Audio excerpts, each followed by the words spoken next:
I especially want to thank Evelyn and Jim for being here, the mother and father of Tim Piazza. And I'm proud to be here with all of them and all of you to sign Senate Bill 1090.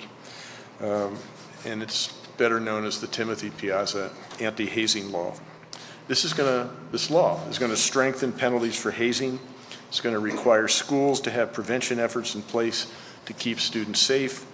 And thanks to the advocacy of the Piazza family and the tremendous efforts of Senator Corman, this bill passed with unanimous support in both chambers because all of us realized that something has to change. Pennsylvania will now have one of the strongest anti-hazing laws in the country. The message is clear, as it must be. There is no place for hazing on our college campuses. And together, we will protect students and hold accountable those who engage in hazing. This new law strengthens our hand to prevent hazing, with stronger penalties for those who are responsible.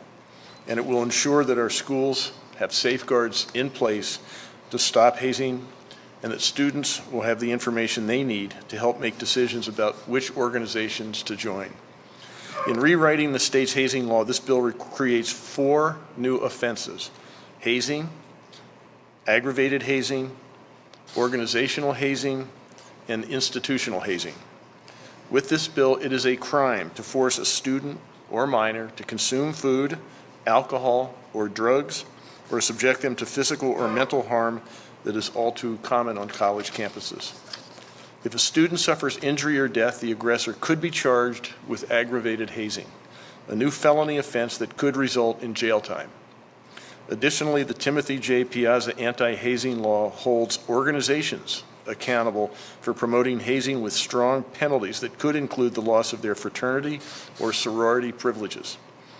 Our colleges and universities also have a role to play in combating hazing, and this bill requires each of the schools to have written policies against hazing.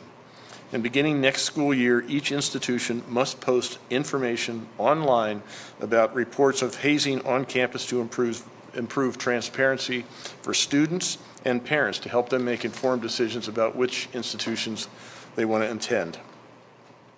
All of us know the tragic story that has led us to take a hard look at our laws and make this change.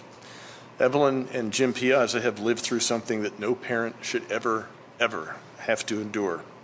All of us mourn Tim's loss. He was a 19-year-old sophomore. He was an engineering major at Penn State.